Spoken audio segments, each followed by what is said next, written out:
Welcome to the International Franchise Association's Women's Franchise Committee's podcast, Her Success, the Stories of Female Franchise Leaders.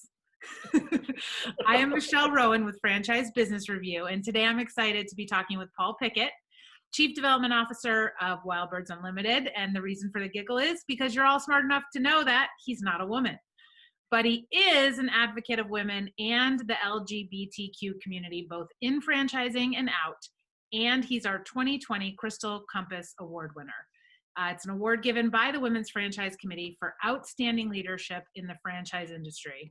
And I will start with full disclosure. Paul is one of my dearest friends, so we could probably talk all day, but we're going to try and make this a focused endeavor today. Perfect. Well, Paul, thank you for talking with us. So, oh, it's my pleasure. Are you kidding? Yeah. Well, I think what I appreciate the most about you is that I feel like anybody who encounters you, you bring a smile to their face. You have a joy about you. And I think that you leave people feeling better than they did before they talked to you. So I'm so excited for you to share some of your story and how you lead your people and what you're doing in your life. So I want to start with an easy one. Yes. Tell us your background. Give us a little Paul Pickett insight and what led you into franchising to start with. Okay, I will. And thank you for those kind words. And, just paying it forwards, there should be no other option in my opinion, humble opinion. So I'm Paul Pickett, Chief Development Officer, Wild Birds Unlimited. And I was very lucky to be guided by my parents to follow your passion. And my passion has always been birds and nature in general. So my dad told me, it doesn't matter what you major in something that you love, because you'll do really well. It won't be work. It'll be fun.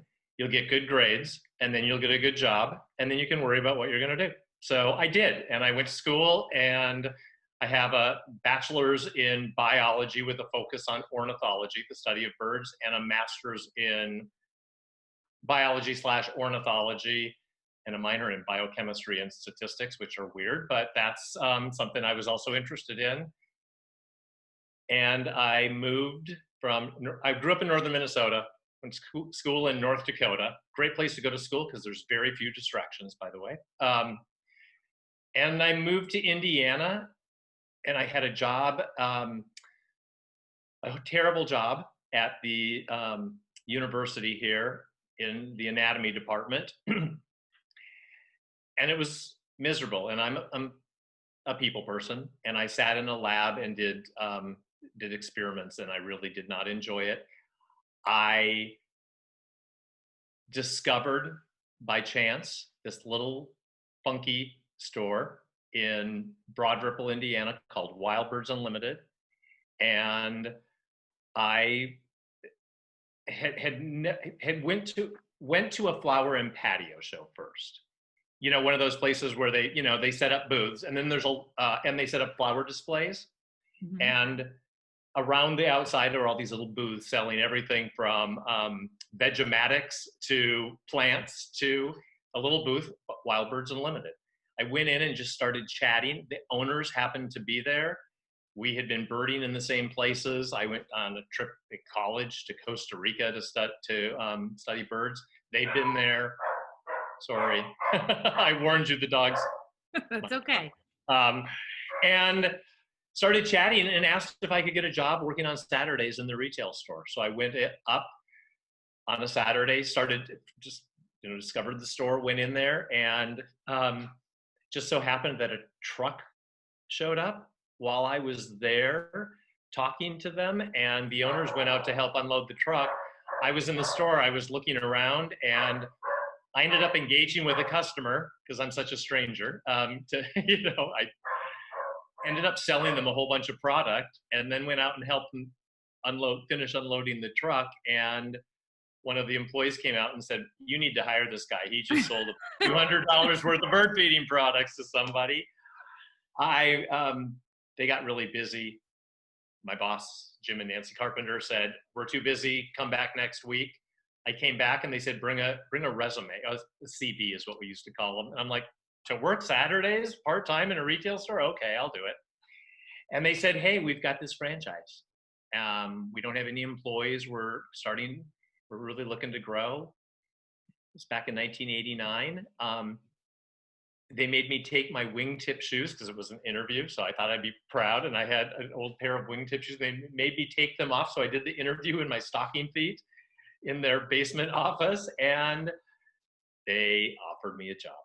And I was the franchise assistant, first employee. And I did everything from, they used to bring their cats in. I'd clean the litter box. I did store visits. I cut and pasted literally with tape to make marketing materials. I helped store owners navigate through operational issues. And I found this wonderful passion in talking to people who were interested in opening their own Wild Birds Unlimited store, and just grew from there. And it's been 31 years of doing all of that and loving it and watching our system grow to 345 stores, and we have nearly 50 employees, a great team at the Franchise Support Center. So awesome. That's Okay, my so story. wait, let's unpack all those lessons that were in there.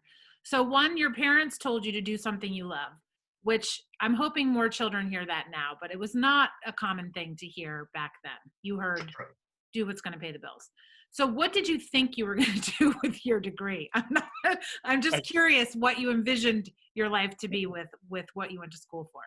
I honestly thought that I would continue on and get a PhD and be a college professor and researcher. Okay, so you pivoted and just by following your passion. So that's one incredible lesson.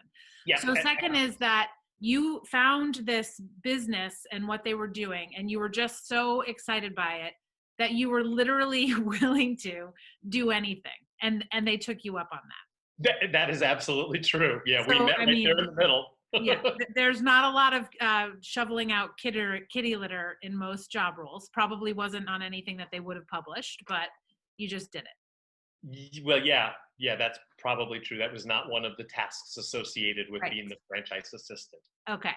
And then the other is that you were persistent. They were busy. They didn't have time to talk with you, and you didn't say, okay, I'm going to walk away. They then asked you for a resume to come work on Saturdays, and you thought that was strange, but you still did it. Yeah. So there's like 100 lessons in just your story alone on what led you into franchising. So now, 31 years later, a lot less hair later. Yeah. I'm hoping that you're done with the kitty litter. I'd do it if I was asked to do it. I mean, you know what? You dig in, right? I mean, Susan Blackbeth always says, you got to pull tarp, right? You know, when the truck comes for our Enterprise Leadership Conference to get loaded, I'm back there loading the truck. And when it's stuffing goodie bags for our trade show, I'm stuffing goodie bags. I know how to use the mail machine. I know how to, I can do it. Yeah, you just do it, right? I mean, that's part of being a leader, is you get down in the trenches with your folks and you let them know that you can do it. Usually they kick me out because I stink at most of it, and I'm fine with that too. You don't do it their way. Correct. So I'm like, great. You do it. You do you, people. I love it. So can you think of any challenges that you faced along the way? And this can go back to jobs before you got into Wild Birds Unlimited. There might have been one job before then, but or just challenges that you faced along the way in getting to where you wanted to be or doing what you wanted to do, or just a challenge that you worked through in business that you can share with others. Yeah, I do. I do have something that and I will tell you that it came from inside, not from outside. I have leadership in my company that is amazing and non-judgmental and inclusive and accepting, but my trouble was being authentic. And so you mentioned I'm a huge advocate of women. I'm a huge advocate of the LGBTQ community. I happen to be a gay guy. I was so fearful that that would be something that would restrict my ability to grow. And it wasn't from outside, it was from inside. And it was my own fear and my own anxiety associated with being judged.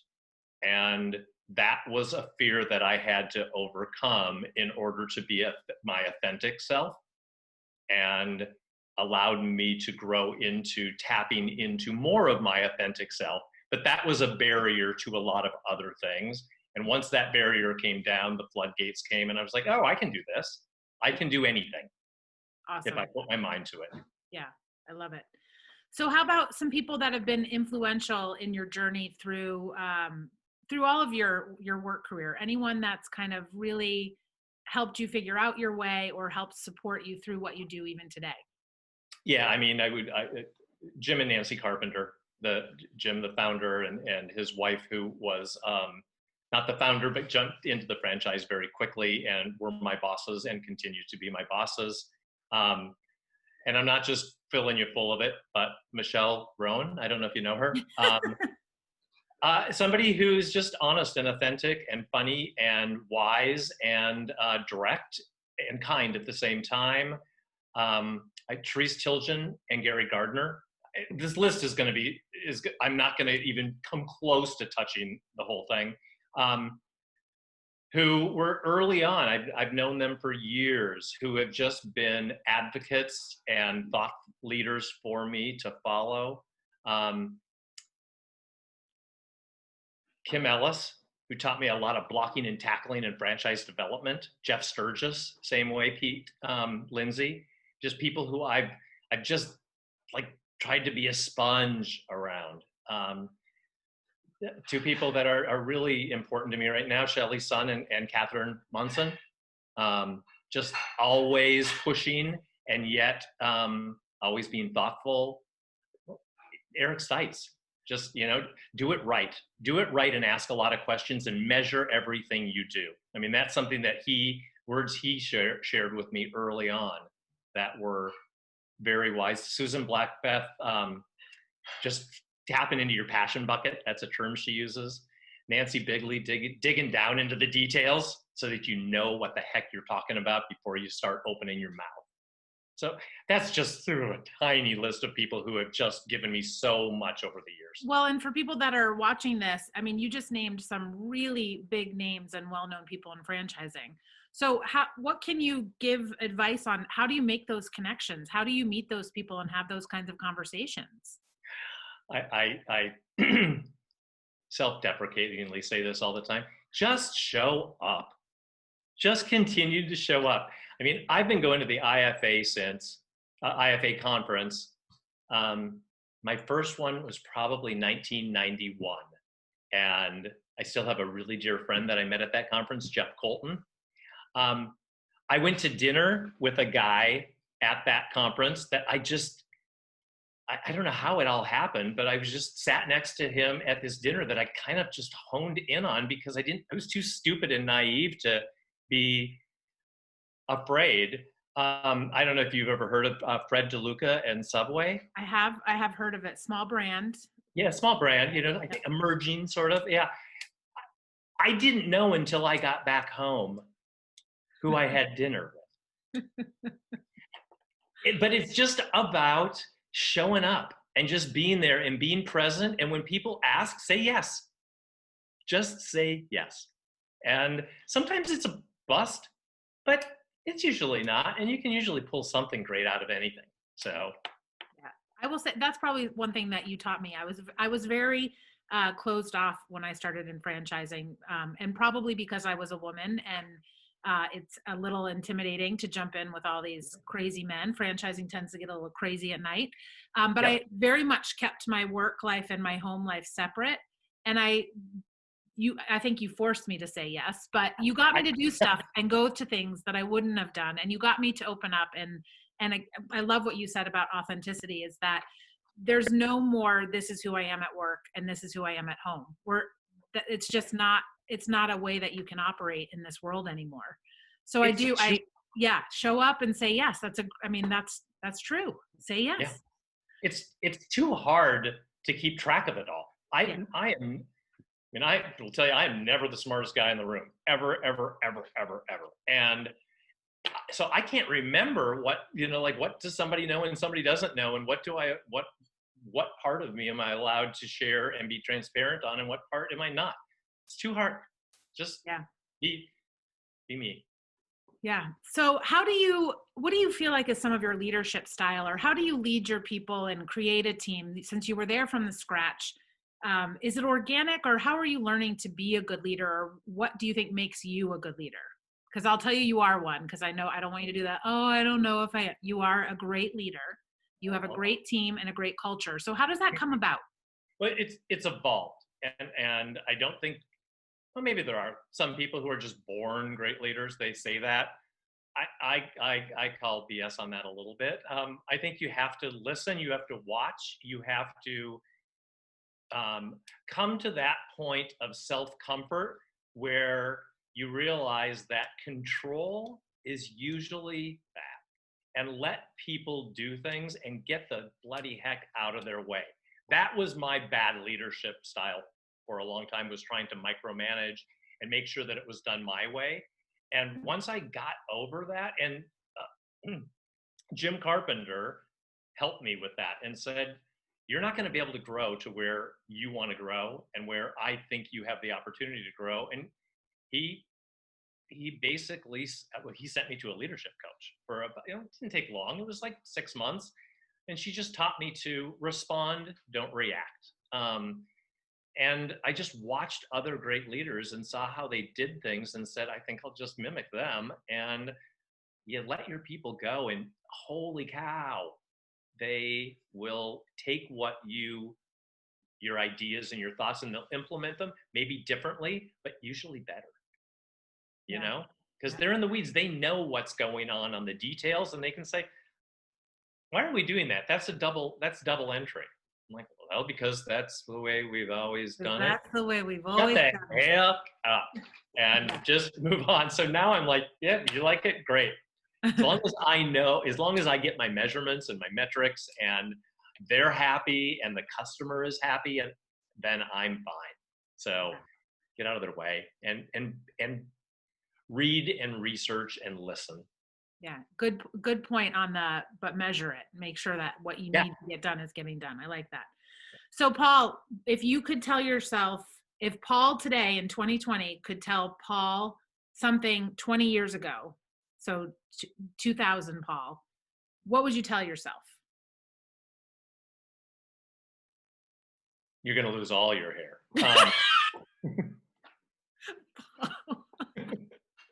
I would say believe in your gut and use your tribe to bounce off these ideas, but still believe in your gut.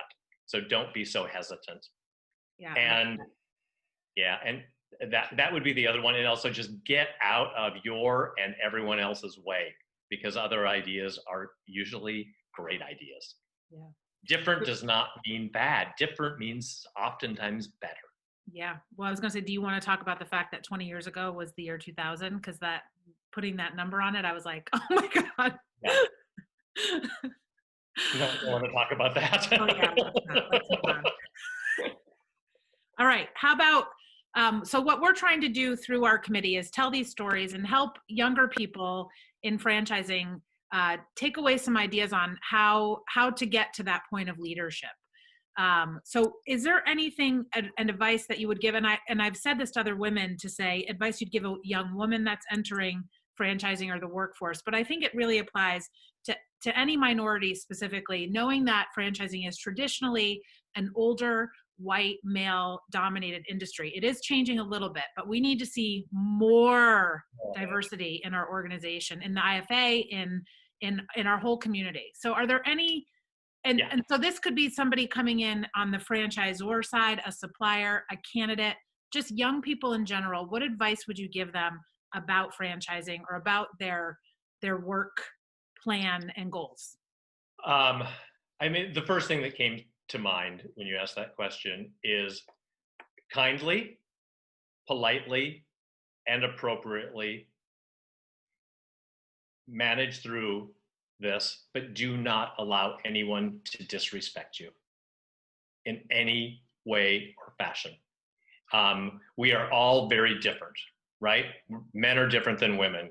I'm Scandinavian. Swedes are different from Norwegians. Gay guys are different than straight women and straight guys and lesbians. But you know what? We should all be treated respectfully and equally. And so embrace diversity and do not allow that anyone to get away with it in a respectful, polite, and kind fashion. That would be something. And just work hard. You know, hard work always pays off. Now you have to do it smartly. You can't, so it's not about time. It's about a smart intellectual work ethic. Hustle. More? No, Less? it's about hustle. I said hustle. Oh, hustle. Yeah, absolutely. Yeah, you're not going to get anywhere. No one just gets it. You got to earn it. Yeah. So. I was thinking about when you said when I asked about the leadership stuff. There's that whole saying of that it takes 10,000 hours to master something. And I've never really put that to leadership. I've always kind of put that to a specific skill. But I do wonder if that's about the point where you start feeling comfortable with yourself in that role. Yeah, I think it's also figuring out the difference between being respected and valued and loved, and making sure that you figure out what that balance is for you. And I think that's an important part of leadership too, because you can be tough and you can have high standards. You just have to do it in the right way so that people want to meet them rather than feel like they're browbeaten into it. Yeah. And that's I think good. that's an important thing. And choose your words carefully. So that's another piece of advice that I probably didn't do early on. And so what I thought was being clear and direct was maybe not being as kind as I should have been. Yeah. Excellent. Well, Paul, you are always a pleasure to speak with. Oh. I even got some nuggets. Always. Think of how many conversations we have and you're still giving me nuggets. Well, I'm always getting, it's right back at you. Quid pro quo, girl. Quid pro quo. All right. Well, thank you for sharing your story with us.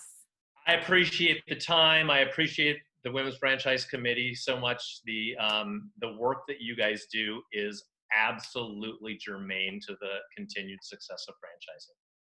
Thanks, Paul. We'll keep trying. You keep going. Keep hustling, girl.